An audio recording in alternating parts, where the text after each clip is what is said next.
Hi friends, this is Prashant from academics for CSC. Friends, आज की इस video में मैं आप लोगों के साथ 66वीं बीपीएससी मुख्य परीक्षा के अंतर्गत साइंस एंड टेक्नोलॉजी विषय के अंतर्गत कौन कौन से एक्सपेक्टेड टॉपिक्स मुख्य परीक्षा के लिए महत्वपूर्ण हैं, उन महत्वपूर्ण और एक्सपेक्टेड टॉपिक्स को मैं आप लोगों के साथ डिस्कस करूंगा। दोस्तों, science and technology GS paper 2 section 3 के अंतर्गत यह सिलेबस में शामिल है और यह बहुत ही महत्वपूर्ण एक टॉपिक है कह सकते हैं, क्योंकि 72 मार्क्स के क्वेश्चन आपको इस सेक्शन से आपको अटेंड करने होते हैं। तो सर्वप्रथम इसकी नेचर को देखते हैं कि science and technology as a topic mains में किस तरह से हमारे लिए यूजफुल है। तो दोस्तों, सर्वप्रथम देखते हैं कि यह जो है वह जीएस पेपर 2 सेक्शन 3 के अंतर्गत शामिल है। Science and technology, science and technology से आपको एग्जाम में कुल 4 प्रश्न पूछे जाएंगे, ठीक है, और उसमें आपको 2 प्रश्न को वहाँ पर आपको हल करने हैं, यानी कि 4 क्वेश्चन में से 2 प्रश्न आपको वहाँ पर हल करने होंगे और प्रत्येक जो क्वेश्चन होगा वह 36 मार्क्स का होगा, यानी कि आपको टोटल 72 मार्क्स का क्वेश्चन आपको हल करना है साइंस एंड टेक्नोलॉजी टॉपिक के अंतर्गत, ठीक है। यानी कि 36 मार्क्स का एक क्वेश्चन होगा, 2 क्वेश्चन मिलाकर आपको 72 मार्क्स का हो गया। यह है साइंस एंड टेक्नोलॉजी की जीएस पेपर 2 के अंतर्गत भूमिका। अब देखते हैं कि इस टॉपिक को लेकर कौन कौन से इसके अंतर्गत ऐसे सब टॉपिक हैं जो 66वीं बीपीएससी मुख्य परीक्षा के लिए बहुत ही महत्वपूर्ण है, ठीक है। तो संभावित टॉपिक्स को देखते हैं। तो संभावित टॉपिक्स में इस टॉपिक्स के निर्धारण से पूर्व विगत वर्षों के बीपीएससी के मुख्य परीक्षा के प्रश्न पत्रों का विश्लेषणात्मक अध्ययन किया गया है। तत्पश्चात ये निम्नलिखित टॉपिक यहाँ पर एक्सपेक्टेड क्वेश्चंस के रूप में उभर कर सामने आए हैं, जिनमें सबसे पहला और महत्वपूर्ण टॉपिक जो है वह है इसरो, यानी इसे आप स्पेस समझिए, ठीक है। स्पेस के अंतर्गत इसरो से प्रश्न आपको पूछा जा सकता है कि इसरो की भविष्य के कौन कौन से कार्यक्रम हैं, इसरो की महत्वपूर्ण उपलब्धियां कौन कौन सी हैं। तो आपको गगनयान है ना, चंद्र मिशन को डिस्कस करना है, मंगलयान मिशन को आपको डिस्कस करना है। 2030 ईस्वी तक भारत द्वारा अंतरिक्ष स्टेशन स्थापित किए जाएंगे, उस पर आपको डिस्कशन करना है। यानी कि इसरो टॉपिक को आप तैयार कर लीजिए अच्छे से। स्पेस टॉपिक को आप तैयार करिए, महत्वपूर्ण उपलब्धियों को लिखिए, आगामी कौन कौन से भविष्य की लक्ष्य हैं उसे तैयार करिए, और इसरो का देश के सामाजिक आर्थिक विकास में क्या महत्वपूर्ण योगदान है, कौन से सैटेलाइट देश के सामाजिक आर्थिक विकास में किस प्रकार से योगदान दे रहे हैं, हमारी बॉर्डर की सुरक्षा में हो या फिर आपात स्थितियों से निपटने में किस तरह से यह हमारे लिए सैटेलाइट उपयोगी हो रहे हैं। तो इसका देश के सामाजिक आर्थिक विकास के रूप में और महत्वपूर्ण उपलब्धियां और भविष्य की योजनाएं, ये 3 टॉपिक ऐसे हैं जो इसरो के अंतर्गत महत्वपूर्ण हो जाते हैं। अगला है एनर्जी के अंतर्गत आपको मुख्यतः नवीकरणीय ऊर्जा पर आपको फोकस करना है, मतलब कि वैसे एनर्जी जिसे आप रिन्यू कर सकते हैं, मतलब फिर से आप जिसे प्राप्त कर सकते हैं, एज लाइक सोलर एनर्जी है ना, कि इसे आप फिर से प्राप्त कर सकते हैं। यह एक इसमें आएंगे, आपको सोलर एनर्जी को अच्छे से कर लेना है।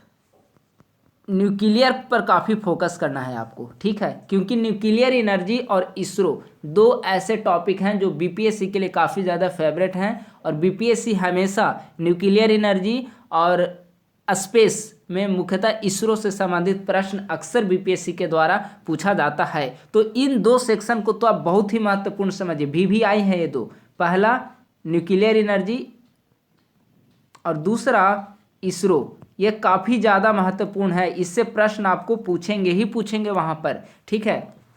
तो आप नवीकरणीय ऊर्जा पर फोकस करिए, भारत की क्या क्या उपलब्धियां हैं, भारत के कौन कौन से टारगेट्स हैं नवीकरणीय एनर्जी को लेकर, सरकार की कौन कौन से महत्वपूर्ण योजनाएं हैं, है ना, ये सब आपको तैयार करना है। इसके बाद महत्वपूर्ण टॉपिक आ जाता है ई कचरा, यानी कि पॉल्यूशन को आप फोकस करिए। पॉल्यूशन के अंतर्गत आपको कचरा प्रदूषण आएगा, कचरा में भी आपको ई कचरा, इलेक्ट्रॉनिक वेस्ट जैसे मोबाइल है ना, इतना टेक्नोलॉजी सॉफ्टवेयर, ये सब जो है वो ई कचरा के अंतर्गत आएगी, ठीक है। तो ये टॉपिक के अंतर्गत आपके सब टॉपिक आएंगे, तो इसे आपको अच्छे से कंप्लीट करना है। अब देखते हैं यहाँ पर इतने सारे जो सेक्शन दिए हैं, इन सेक्शन में आपको तैयार करना है कि साइंस एंड टेक्नोलॉजी की क्या भूमिका है। ठीक है, ऐसा भी प्रश्न बीपीएससी के द्वारा अक्सर पूछा जाता है कि स्वास्थ्य के क्षेत्र में साइंस एंड टेक्नोलॉजी की क्या भूमिका है। यह प्रश्न बहुत ही महत्वपूर्ण है इस बार के लिए, क्योंकि कोरोना फेज के दौरान स्वास्थ्य के क्षेत्र में साइंस एंड टेक्नोलॉजी का काफ़ी ज़्यादा यूज किया जा रहा है ना। रोबोट का यूज किया जा रहा है, क्योंकि कोरोना के संक्रमण के दौरान एक डिस्टेंसिंग बनानी होती थी, तो वैसी स्थिति में जो कोरोना संक्रमित मरीज थे उन्हें खाना पहुंचाया जाए या फिर किसी भी तरह की सुविधा, तो रोबोट का भी यूज किया गया कुछ जगह पर, है ना। तो स्वास्थ्य के क्षेत्र में साइंस एंड टेक्नोलॉजी की क्या भूमिका हो सकती है। नए नए रिसर्च हुए भारत में, जिस तरीके से वैक्सीनेशन की प्रक्रिया अपनाई गई, तो आपको वैक्सीन को लेकर भी सवाल पूछा जा सकता है। यानी कि स्वास्थ्य आपको एक काफ़ी ज़्यादा विस्तृत स्वास्थ्य पर आपको तैयार करना होगा। ठीक है, लेकिन इसमें साइंस एंड टेक्नोलॉजी की भूमिका पर आप स्पेशल फोकस करेंगे। दूसरा है कृषि के क्षेत्र में साइंस एंड टेक्नोलॉजी की क्या भूमिका हो सकती है। किसानों की आय को दुगनी करने में क्या क्या भूमिकाएं हो सकती है साइंस एंड टेक्नोलॉजी की।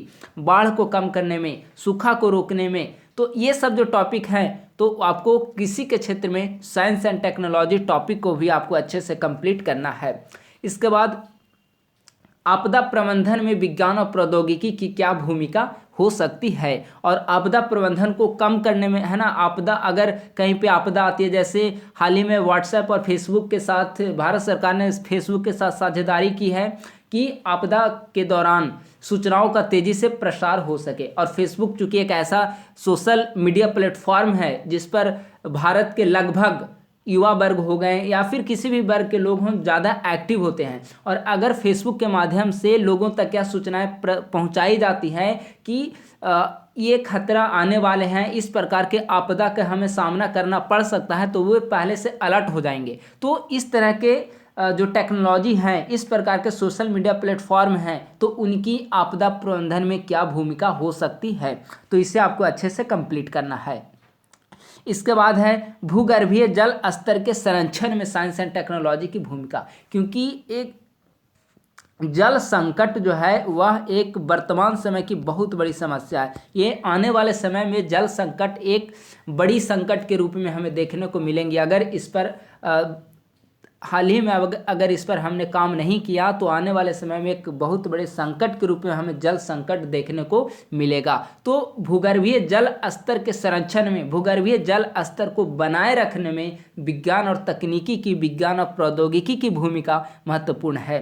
इसके बाद अभी हाल ही में भारत सरकार के द्वारा आत्मनिर्भर भारत पर काफ़ी ज़्यादा फोकस किया जा रहा है, और यह कोशिश की जा रही है भारत सरकार के द्वारा कि भारत जो हो एक आत्मनिर्भर देश के रूप में विश्व में अपनी पहचान बनाए। तो आत्मनिर्भर भारत में या भारत को आत्मनिर्भर बनाने में साइंस एंड टेक्नोलॉजी की क्या भूमिका हो सकती है।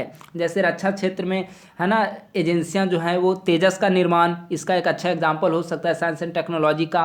ठीक है, तो इसी तरह से कई सारे ऐसे क्षेत्र हैं जहां पर आत्मनिर्भर भारत में साइंस एंड टेक्नोलॉजी महत्वपूर्ण भूमिका निभा सकती है। तो इसे आपको अच्छे से कंप्लीट करना है। ये विभिन्न सेक्टर यहाँ पर दिया हुआ है, इन सेक्टर में साइंस एंड टेक्नोलॉजी की भूमिका महत्वपूर्ण है। इसके अलावा भी कई टॉपिक्स आप तैयार कर सकते हैं, जैसे जब आप स्पेस का अध्ययन करेंगे, अंतरिक्ष का अध्ययन करेंगे, तो उस दौरान भारत की एक स्पेस डिप्लोमेसी की क्या भूमिका है ना। भारत पड़ोसी देशों के साथ सैटेलाइट की जानकारियां साझा कर रही है, तो ऐसे टॉपिक जो हैं वह महत्वपूर्ण हो जाते हैं, है ना। अंतरिक्ष कचरा एक महत्वपूर्ण टॉपिक है, अंतरिक्ष पॉल्यूशन एक महत्वपूर्ण टॉपिक है जो अभी बीपीएससी द्वारा पूछा नहीं गया है, लेकिन ऐसी संभावनाएं हैं। अगर फरवरी मंथ का प्रतियोगिता दर्पण आप लोग पढ़ेंगे तो उसमें अंतरिक्ष पॉल्यूशन पर, स्पेस पॉल्यूशन पर एक काफ़ी अच्छा टॉपिक वहाँ पर दिया हुआ है, आप उसे वहाँ से कवर कर सकते हैं। तो ऐसे महत्वपूर्ण टॉपिक्स हैं जिसे आप यहाँ से कवर करिए, और जैसे सारे टॉपिक्स हम डिस्कस कर चुके होंगे उसके बाद से सभी सब्जेक्ट के अंतर्गत, चाहे वह साइंस एंड टेक्नोलॉजी हो, हिस्ट्री हो, इंडियन पॉलिटी हो, सभी सब्जेक्ट का एक एक क्वेश्चन मॉडल आंसर के रूप में किस प्रकार से वहाँ लिखना है, वह क्वेश्चन के साथ आपको डिस्कशन के रूप में आपको वीडियो मिलेगा। अगर हमारी ये वीडियो आपको पसंद आई हो तो लाइक, सब्सक्राइब और शेयर करना ना भूलें। अपने दोस्तों के साथ इसे आज ही शेयर करें और बने रहें हमारे academics for CSE YouTube channel पे। धन्यवाद।